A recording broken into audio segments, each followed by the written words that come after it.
Welcome back to the Foundations Classroom. I'm your host, Marvin Schneider, and I have with me my wife and world renowned energy healer, Jen Ward. Hi, Jen. Hi, Marvin. It's good to be back at it. Indeed. In the last two videos, we talked about disconnection and why the question of purpose often shows up at specific moments in your life. In this video, we want to explore something that sits underneath a lot of that experience: ego interference. Because for many people, the biggest obstacle to clarity isn't a lack of insight, it's noise. Yes. And I want to start by saying something important right away. The ego isn't the enemy. It's not something to get rid of, fight, or suppress. The ego is a functional part of the human system. It exists to keep you safe, oriented, and socially functional. So the problem isn't that the ego exists. The problem is when the ego becomes the primary decision maker. Yep, and that distinction really matters because a lot of spiritual language treats the ego like something bad or shameful. But when people try to get rid of the ego, they usually end up strengthening it. Exactly, because the ego responds to threats. When it feels threatened by uncertainty, silence, or loss of control, it gets louder, more active, more convincing, and that's where interference begins. One of the reasons ego interference is so hard to recognize is because it often feels like movement. Noise feels like thinking, urgency feels like motivation, drama feels like importance.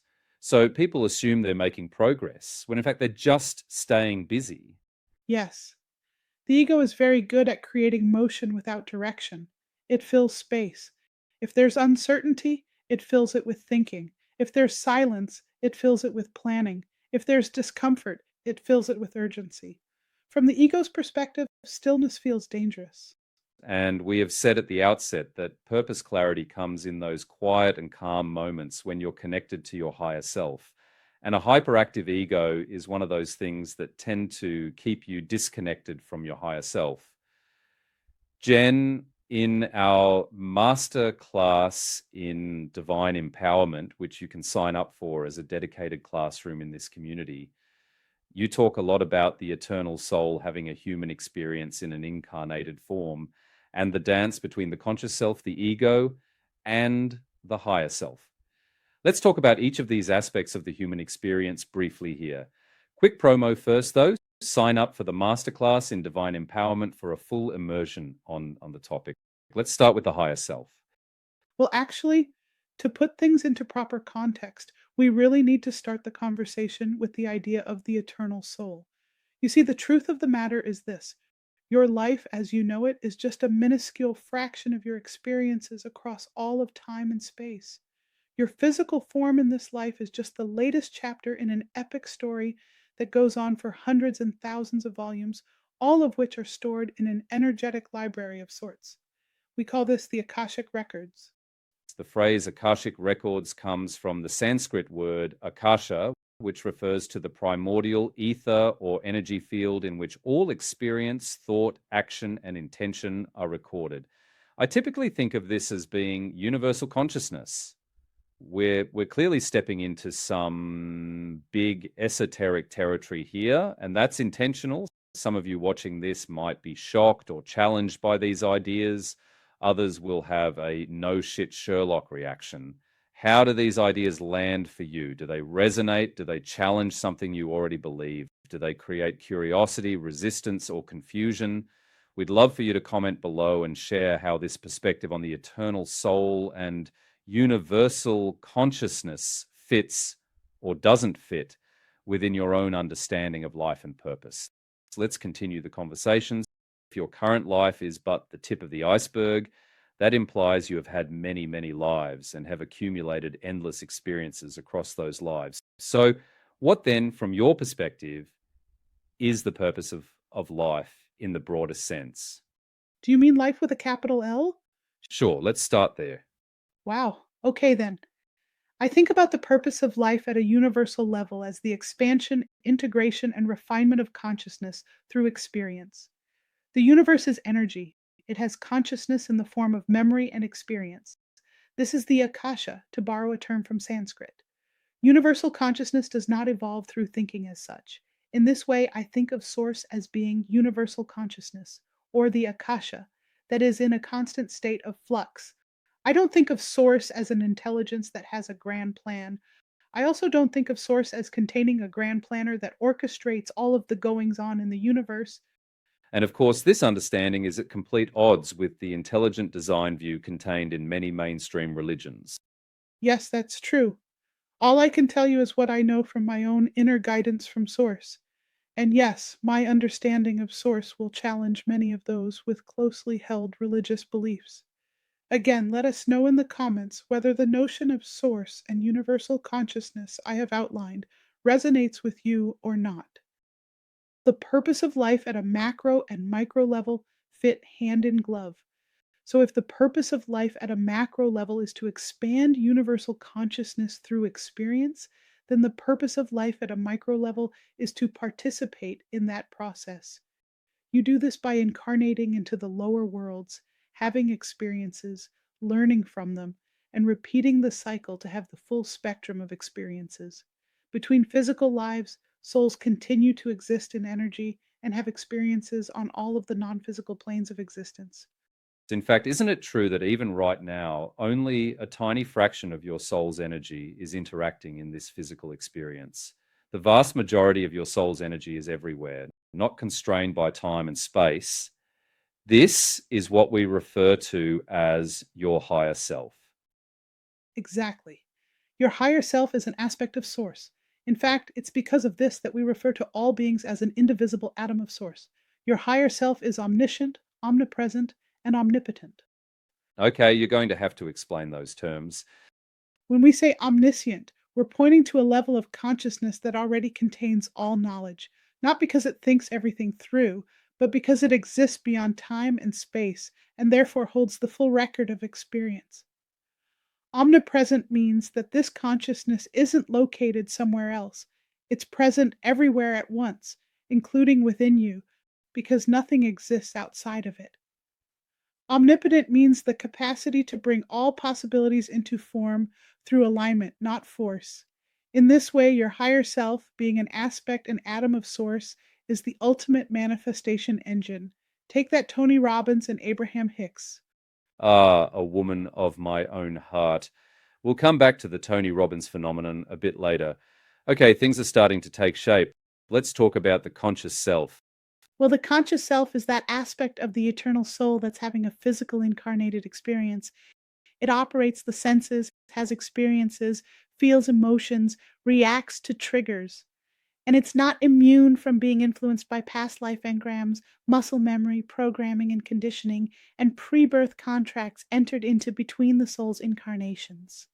Between incarnations, the soul sets up the scenarios and circumstances that condition the experiences in the next incarnation.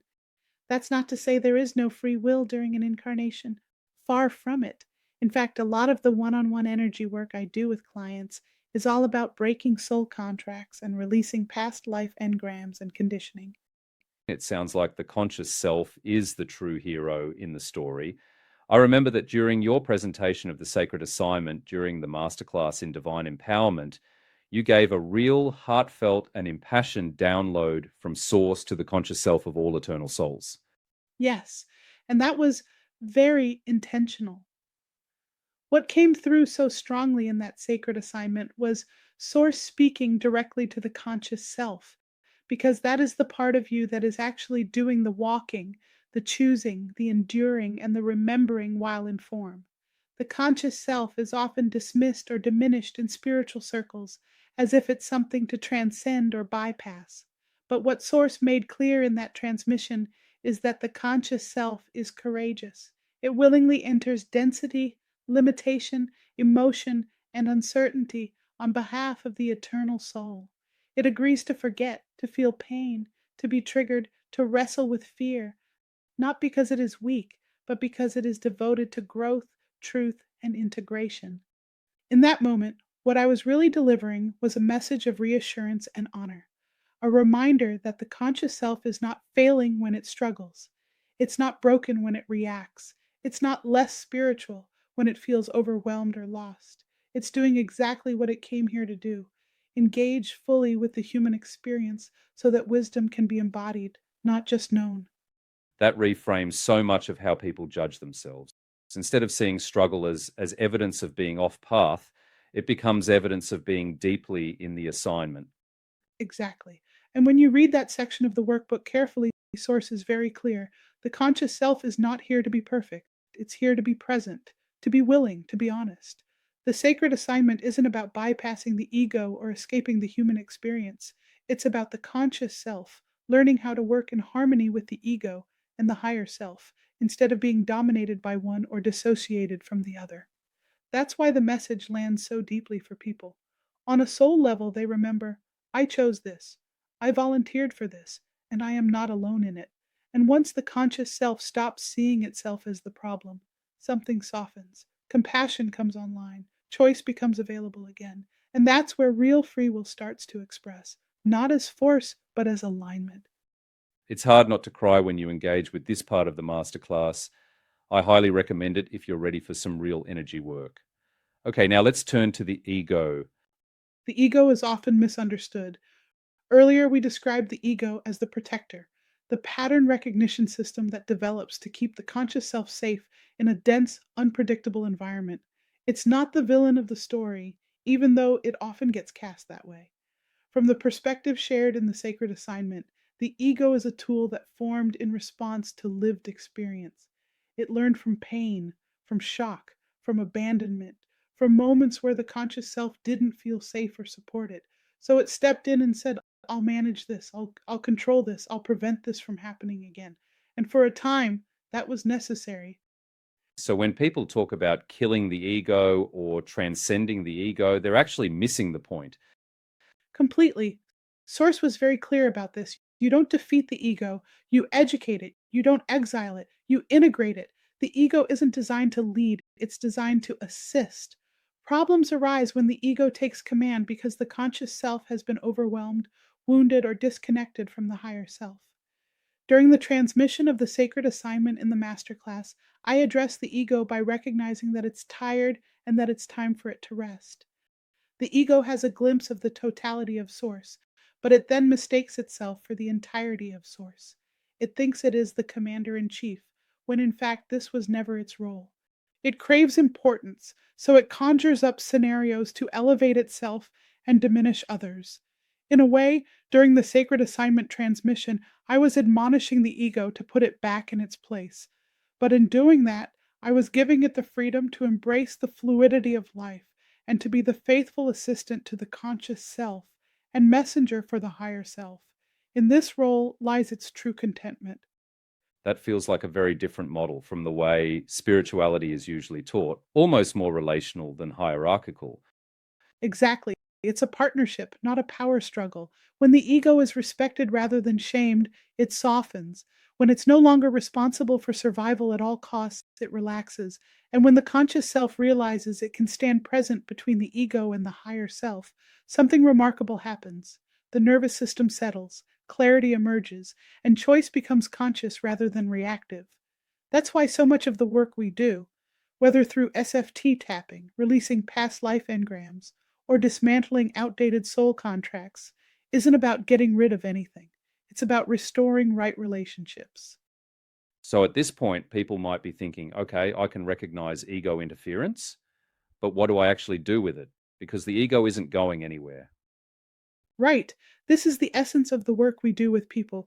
It starts with clearing engrams, muscle memory, programming and conditioning, and behaviors and mindsets that no longer serve you. And trust me, there's a lot to be done at this level. Then we work on quietening the psyche and helping you listen to the higher self.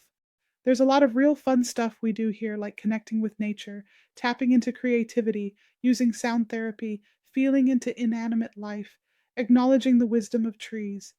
For some people, these kinds of things might seem silly or just plain wacky, but this is often what is needed to quieten the ego's control and get into the fluidity of life.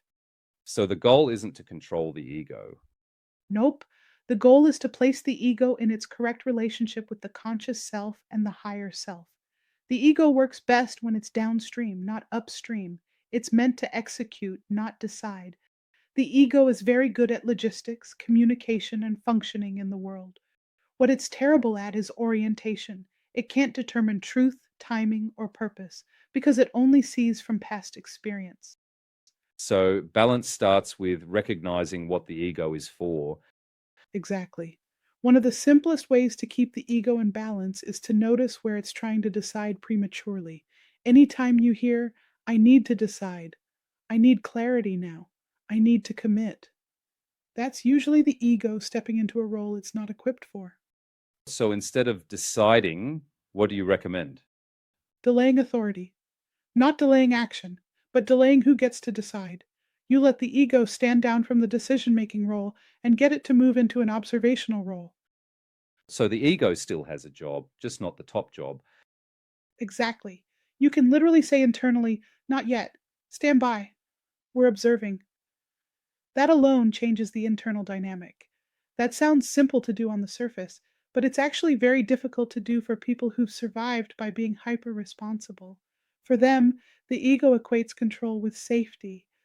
So, another way to keep the ego in balance is to separate safety from certainty. Safety doesn't require certainty. The nervous system can be safe in not knowing, but only if you stop forcing resolution. Most people escalate ego activity because they believe clarity is required before safety can exist. That's backwards. Another piece to the puzzle of overcoming ego interference is containment. The ego becomes unbalanced when everything feels like it has to be resolved at once. So you contain questions instead of answering them. You focus on only the essential things that need to be done right now. That's almost like holding the ego in suspense. Yes, and that's uncomfortable, but can be really productive, especially if you are of the hypervigilant type. Containment gives the higher self space to reorganize the system without interference. This feels like the opposite of most self help advice. It is. Most self help approaches strengthen the ego by rewarding effort, decisiveness, and motivation. Think about Tony Robbins seminars or other high intensity motivation seminars. They artificially elevate emotional states with loud music, crowd synchronization, and aspirational storytelling. They drive for urgency and massive action and commitment. And for a moment, people feel powerful. Notice I said powerful, not empowered. That's important. They're chemically and emotionally induced. The nervous system is overstimulated, the ego is activated, and the system feels driven. That drive gets mistaken for alignment. All right. I think we now have a good sense of what not to do to either find purpose or to build the strength to passionately pursue that purpose. The message here is to slow things down and to align with your higher self. If you are watching this on the Reclaim Your Purpose School community, make sure to create a post with your reflections or add your thoughts on the topic. If you're not yet part of our school community, make sure to become a member. It's free to join. Thanks, everyone. Look forward to catching you next time. Bye for now. Bye for now.